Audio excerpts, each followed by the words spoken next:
नमस्कार, स्वागत है आप सभी का डीडी न्यूज के इस खास बुलेटिन एक्सप्रेस 100 में, जहां हम आपके लिए लेकर आते हैं राजनीति, मनोरंजन, देश दुनिया, खेल और व्यापार जगत की सभी बड़ी खबरों को एक्सप्रेस यानी कि फटाफट अंदाज में। आपके साथ मैं हूं संध्या शर्मा। तो देखिए खबरें तेज रफ्तार से। प्रधानमंत्री नरेंद्र मोदी आज गुजरात का दौरा करेंगे। प्रधानमंत्री अहमदाबाद में 85,000 करोड़ रुपए से अधिक के विभिन्न विकास संबंधी परियोजनाओं की आधारशिला रखेंगे और राष्ट्र को समर्पित करेंगे। प्रधानमंत्री अहमदाबाद में डीएफसी के प्रचालन नियंत्रण केंद्र का दौरा करेंगे। साथ ही रेलवे कार्यशालाओं, लोको शेडो पीट लाइनों, कोचिंग डिपो की आधारशिला भी रखेंगे। प्रधानमंत्री नरेंद्र मोदी फलटण बारामती नई लाइन इलेक्ट्रिक ट्रैक्शन सिस्टम उन्नयन कार्य की आधारशिला भी रखेंगे।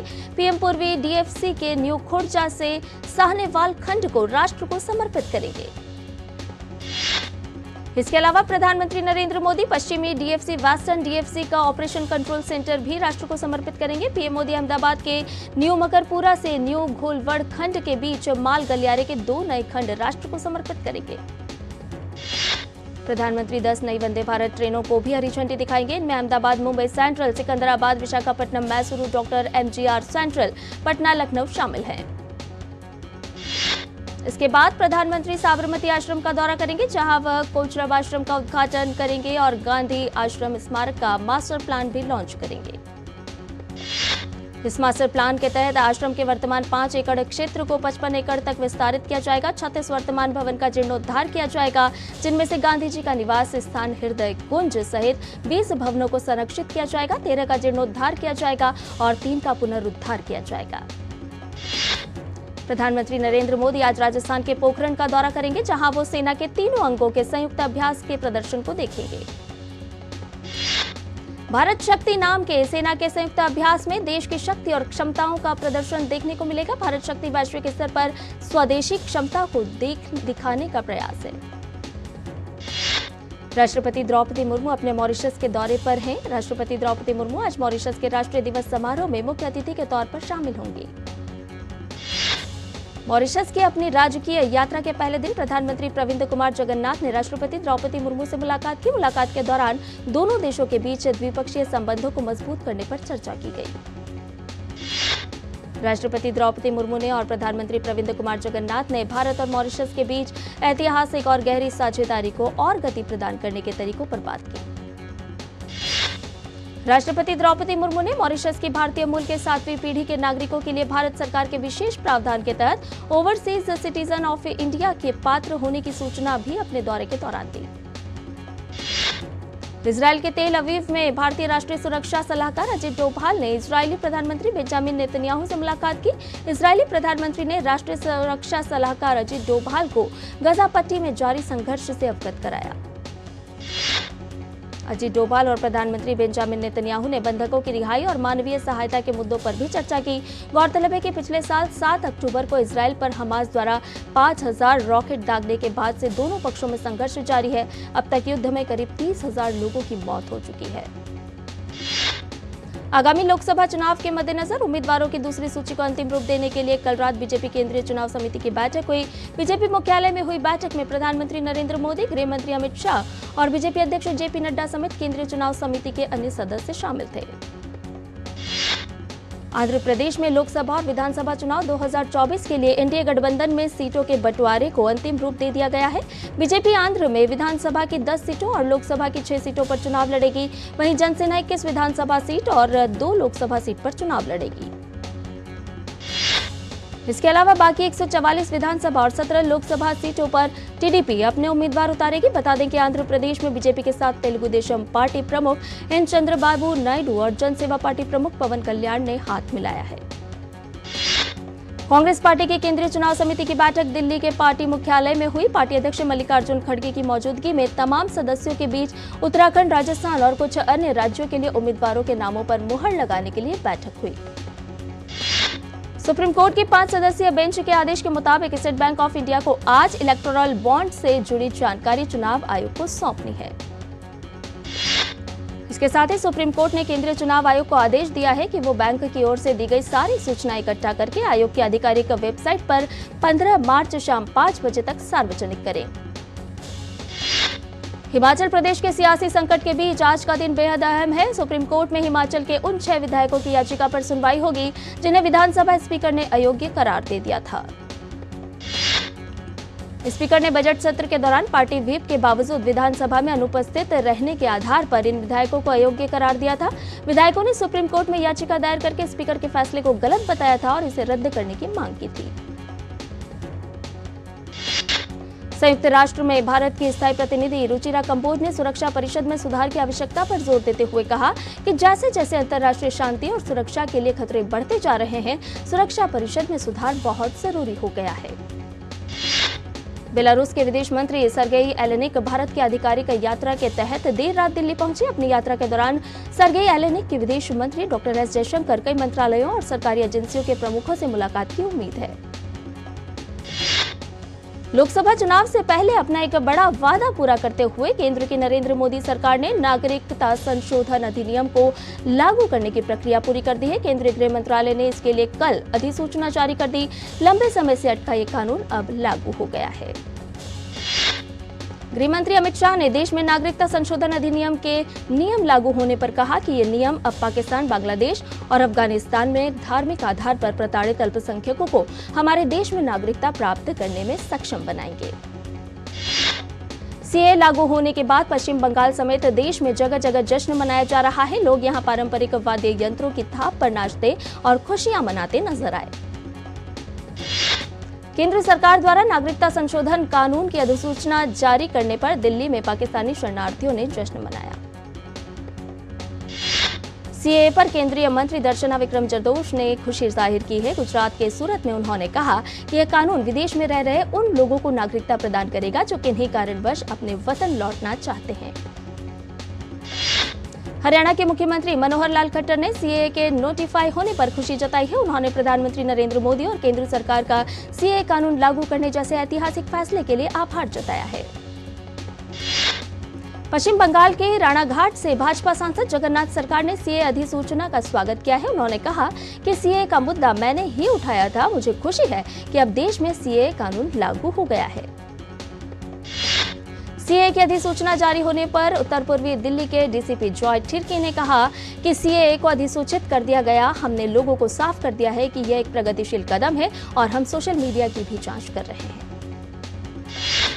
केंद्र सरकार के देश भर में सीएए कानून को लेकर नोटिफिकेशन जारी करने के बाद पूरे देश में सकारात्मक प्रतिक्रिया सामने आ रही है।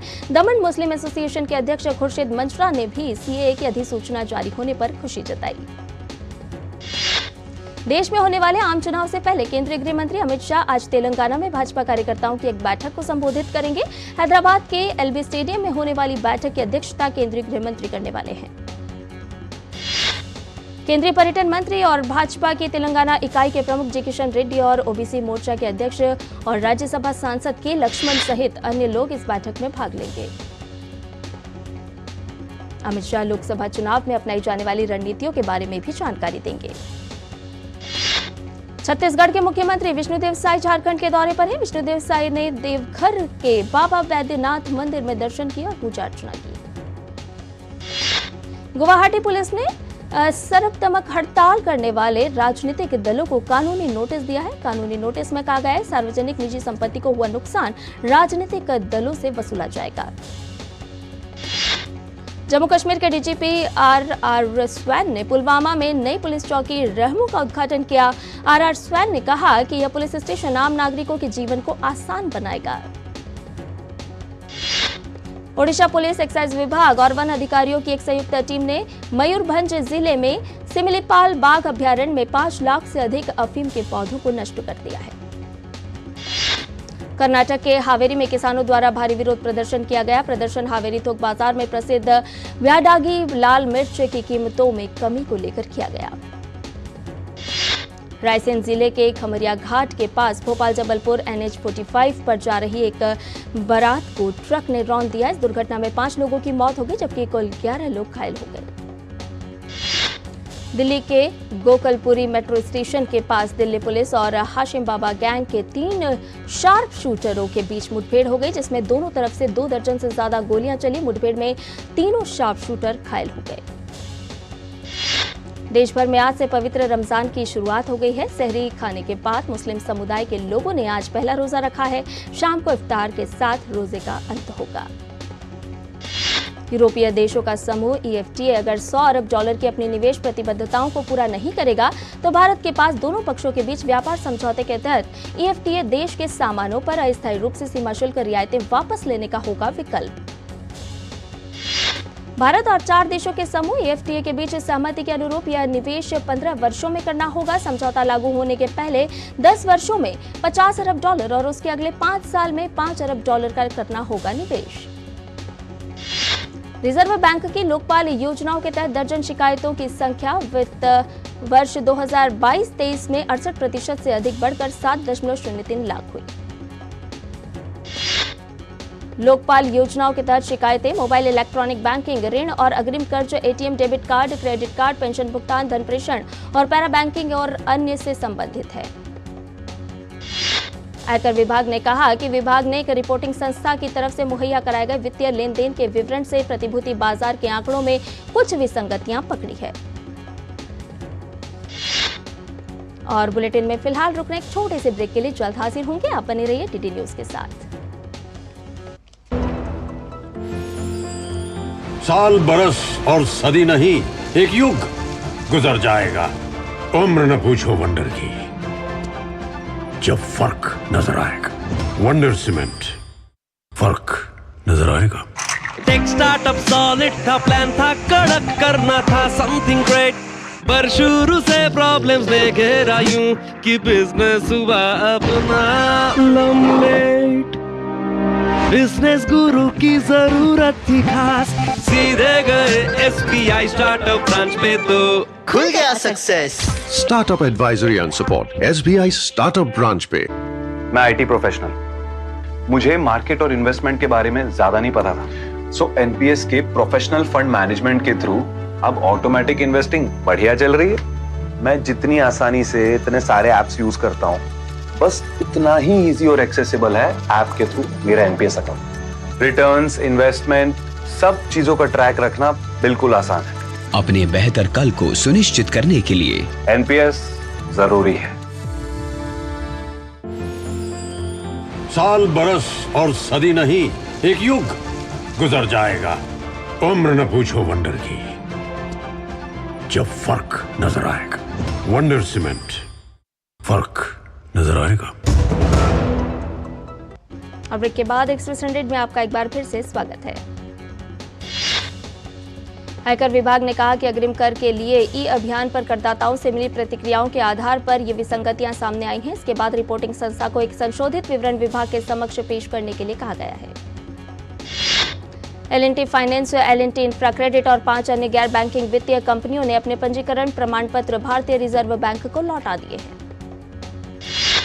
केंद्रीय बैंक ने कंपनियों का पंजीकरण प्रमाण पत्र रद्द कर दिया है। एकीकरण, विलय, विघटन या स्वेच्छा से कामकाज समेटने के बाद कानूनी इकाई नहीं रही। भारत दुनिया का शीर्ष हथियार आयातक बना हुआ है और 2014 से 2018 और 2019 से 2023 के बीच इसके आयात में 4.7% की वृद्धि हुई है। स्वीडन के शोध संस्थान SIPRI ने एक रिपोर्ट में कहा है कि भारत का मुख्य हथियार आपूर्तिकर्ता बना हुआ है रूस। 2019 से 2023 में यूरोपीय देशों के हथियारों के आयात का लगभग 55% अमेरिका ने आपूर्ति की थी, जो 2014 से 18 में 35% से अधिक थी। केंद्रीय संचार और सूचना प्रौद्योगिकी मंत्री अश्विनी वैष्णव ने कहा कि सरकार ने वायरलेस ऑपरेटिंग लाइसेंस को खत्म किया और उत्पाद परीक्षण के त्वरित और ऑनलाइन अनुमोदन के लिए एक नियामकीय सैंडबॉक्स शुरू किया। दूरसंचार क्षेत्र के कार्यक्रम इंडिया मोबाइल कांग्रेस 2024 में अश्विनी वैष्णव ने कहा कि वायरलेस ऑपरेटिंग लाइसेंस को कुछ महीने पहले ही समाप्त कर दिया गया था, लेकिन अब इसे औपचारिक रूप दिया जा रहा है। इंटरग्लोब एविएशन के प्रवर्तक राकेश गंगवाल ने खुले बाजार में लेन देन के माध्यम से कंपनी के 6,785 करोड़ रुपए मूल्य के शेयर बेचे।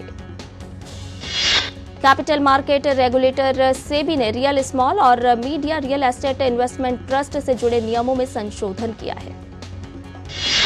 संशोधन के बाद निवेशक इन रीट में 10 लाख रुपए का निवेश करके आंशिक स्वामित्व हासिल कर सकेंगे। अभी तक निवेश की न्यूनतम सीमा 25 लाख रुपए थी।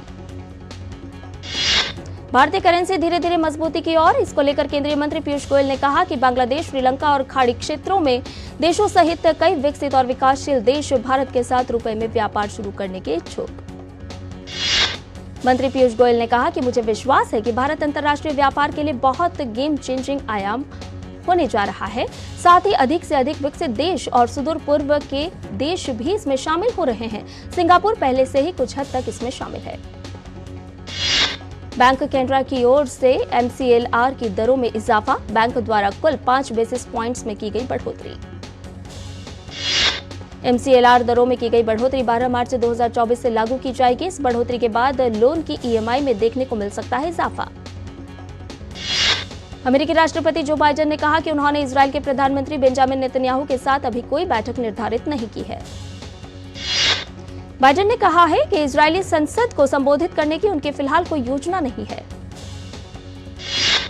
नेपाल के प्रधानमंत्री पुष्पकमल दहल प्रचंड विश्वास मत हासिल करने के लिए तैयार। प्रचंड ने रविवार को आशय का पत्र संसद सचिवालय को भेजा। दिसंबर 2022 में पद संभालने के बाद से बुधवार को 69 वर्षीय प्रचंड तीसरी बार विश्वास मत हासिल करेंगे। हाल ही में प्रचंड ने नेपाली कांग्रेस से नाता तोड़ पूर्व प्रधानमंत्री KP शर्मा ओली की अगुवाई वाली CPN UML के साथ गठबंधन किया था।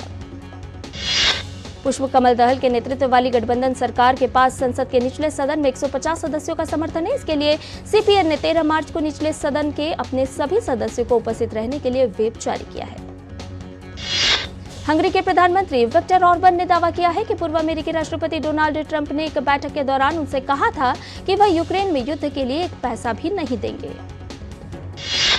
हंगरी के प्रधानमंत्री के दावे पर ट्रंप की ओर से कोई प्रतिक्रिया सामने नहीं आई है। विक्टर ऑर्बन अपने दोस्त ट्रंप से मिलने शुक्रवार को फ्लोरिडा गए थे।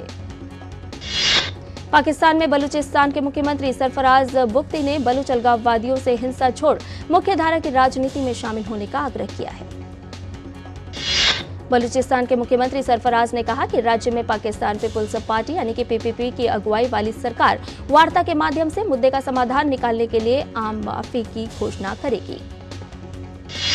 पाकिस्तान के पूर्व प्रधानमंत्री इमरान खान की पार्टी के एक वरिष्ठ नेता ने दावा किया कि खान की पत्नी बुशरा बीबी को उनके बानी गाला आवास को उप जेल घोषित किए जाने के बावजूद एक छोटे से कमरे तक रखा गया है सीमित। सिडनी से ऑकलैंड जा रहे चिली के एक विमान में तकनीकी समस्या आ गई। इसके कारण हजारों फीट ऊंचाई पर यात्रियों को तेज झटके महसूस हुए। बोइंग 787-9 ड्रीम लाइनर को ऑकलैंड हवाई अड्डे पर सुरक्षित उतार लिया गया। LATM एयरलाइंस ने कहा है कि घटना में 50 लोग घायल और एक की हालत गंभीर। अधिकारी ने खेद व्यक्त करते हुए सुरक्षा के प्रति प्रतिबद्धता दोहराई। पैराशूटिंग विश्व कप में भारतीय निशानेबाजों का शानदार प्रदर्शन देखने को मिल रहा है। निशानेबाज रुद्रांश खंडेलवाल ने P4 मिक्स्ड 50 मीटर की फ्री पिस्टल SH1 इवेंट में रजत पदक पर निशाना साधा। पैराशूटिंग विश्व कप के रोमांचक मुकाबले में निहाल सिंह ने कांस्य पदक हासिल करने में सफलता पाई। वहीं मनीष नरवाल और रुबीना फ्रांसिस ने P6 mixed team 10 metre air pistol event में रजत पदक जीता। वहीं रुद्रांश खंडेलवाल और शक्ति शर्मा ने भी निशानेबाजी के रोचक प्रतिस्पर्धा में शानदार खेल का प्रदर्शन करते हुए कांस्य पदक को अपने नाम किया। यूथ वर्ल्ड बॉक्सिंग कप में भारतीय मुक्केबाजों का शानदार प्रदर्शन देखने को मिला है। भारतीय मुक्केबाजों ने टूर्नामेंट में कुल 26 पदक को भारत की झोली में डालकर अपने विजय अभियान को समाप्त किया। भारतीय मुक्केबाजों ने अपने दमदार खेल के बदौलत टूर्नामेंट में 5 स्वर्ण, 9 रजत और 12 कांस्य पदक जीतने में सफलता हासिल की। यूथ वर्ल्ड बॉक्सिंग कप प्रतियोगिता के महिला वर्ग में चंचल चौधरी, निकिता चंद, पार्थवी ग्रीवाल और आकांक्षा ने स्वर्ण पदक जीता। वहीं पुरुष वर्ग में ब्रजेश चावटा ने स्वर्ण पदक हासिल किया। भारत के टेबल टेनिस खिलाड़ी अचंता शरद कमल ने सिंगापुर स्मैश के शुरुआती बाधा पार कर ली है। शरद कमल ने चिली के निकोलस बर्गोस को 11-5, 11-4, 11-6 के अंतर से हराया। प्रतियोगिता के दौरान सिंगापुर स्मैश के महिला वर्ग में भारत की श्रीजा अकुला को हार का सामना करना पड़ा। अकुला को चीन की बांग मान्यू ने 2-3 के अंतर से हराया। जर्मनी के अलेक्जेंडर ज्वेरेव ने इंडियन वेल्स के प्री क्वार्टर फाइनल में प्रवेश कर लिया है। ज्वेरेव में अंतिम 32 में टाइलन ग्रिप्सूर को 3-7, 6-3 के अंतर से हराया। इंडियन वेल्स में इटली के जेनिक सिनर ने अंतिम 16 में प्रवेश कर लिया है। सिनर जर्मनी के जेन लेनार्ड स्ट्रफ को हराकर प्री क्वार्टर फाइनल में पहुंचे हैं। रूस के आंद्रे रुब्लेव को हार का मुंह देखना पड़ा। 26 वर्षीय रुब्लेव को चेक खिलाड़ी जिरी लेहका ने हराया। मुंबई के विदर्भ के बीच रणजी ट्रॉफी का खिताबी मुकाबला जारी है। आज दूसरे दिन का खेल खत्म होने तक मुंबई ने अपनी दूसरी पारी में 2 विकेट पर 141 रन बना लिए हैं। मुंबई की ओर से मुशीर खान और कप्तान अजिंक्य रहाणे क्रीज पर हैं। पृथ्वी शॉ 11 रन और भूपेन लालवानी 18 रन बनाकर आउट हुए। इसी के साथ मुंबई ने 260 रन की बढ़त बना ली है। प्रतिष्ठित ऑस्कर पुरस्कार के 96वें संस्करण के दौरान फिल्म ओपेनहाइमर का शानदार प्रदर्शन देखने को मिला। पुरस्कार समारोह में ओपेनहाइमर ने बेस्ट फिल्म समेत कुल 7 अवार्ड को अपने नाम किया। लॉस एंजल्स के डॉल्बी थिएटर में आयोजित अवार्ड समारोह में पुअर थिंग्स ने अलग अलग श्रेणी के 4 पुरस्कार को अपने नाम किया। फिल्म की मुख्य अभिनेत्री एमा स्टोन को बेस्ट एक्ट्रेस के अवार्ड से सम्मानित किया गया। दुनिया भर के सैकड़ों सिने हस्तियों की मौजूदगी में संपन्न हुए इस समारोह में किलियन मर्फी को बेस्ट एक्टर के पुरस्कार से नवाजा गया। वहीं ओपेनहाइमर के लिए रॉबर्ट डाउनी जूनियर को सर्वश्रेष्ठ सहायक अभिनेता का अवार्ड मिला। मुंबई में आयोजित 22वें जी सिने अवार्ड्स के दौरान अभिनेता शाहरुख खान को फिल्म जवान और पठान में बेहतरीन प्रदर्शन के लिए सर्वश्रेष्ठ अभिनेता के पुरस्कार से सम्मानित किया गया। सारा अली खान स्टारर फिल्म ए वतन मेरे वतन के निर्माताओं ने फिल्म से इमरान हाशमी का पहला लुक जारी किया है। फिल्म में इमरान राम मनोहर लोहिया के किरदार में नजर आएंगे। हिंदी सिनेमा के दर्शकों को तनु वेट्स मनु से लेकर रांझना जैसी कई हिट फिल्में देने वाले फिल्मकार आनंद एल रॉय जल्द OTT पर डेब्यू करने जा रहे हैं। हाल ही में उन्होंने एक बातचीत के दौरान इसकी पुष्टि की है। अजय देवगन और आर माधवन अभिनीत फिल्म शैतान का बॉक्स ऑफिस पर जलवा बरकरार। फिल्म ने कुल मिलाकर अब तक 61 करोड़ रुपए का कारोबार किया। अदा शर्मा अभिनीत और सुदीप्तो सेन द्वारा निर्देशित फिल्म बसर द नक्सल स्टोरी को सेंसर बोर्ड से A सर्टिफिकेट दिया गया है। नक्सल पृष्ठभूमि पर आधारित इस फिल्म को 15 मार्च को रिलीज किया जाएगा। कार्तिक आर्यन, विद्या बालन और तृप्ति डिमरी ने अपनी आगामी फिल्म भूल भुलैया 3 की शूटिंग शुरू कर दी है। कॉमेडी से भरपूर यह फिल्म दिवाली के मौके पर रिलीज होगी। फिल्म मडगांव एक्सप्रेस के निर्माताओं ने फिल्म के दूसरे गाने रातों के नजारे को जारी किया। कुणाल खेमू द्वारा निर्देशित यह फिल्म मार्च को रिलीज होगी। एनिमेटेड फिल्म अप्पू का पहला लुक जारी हो गया है। साहस, ज्ञान और शक्ति के बेहतरीन कहानी पर आधारित यह फिल्म 19 अप्रैल से सिनेमाघरों में प्रदर्शित की जाएगी। और इसके साथ ही एक्सप्रेस न्यूज में फिलहाल इतना ही। हमें दीजिए इजाजत, लेकिन DT न्यूज पर खबरों का सिलसिला लगातार जारी है।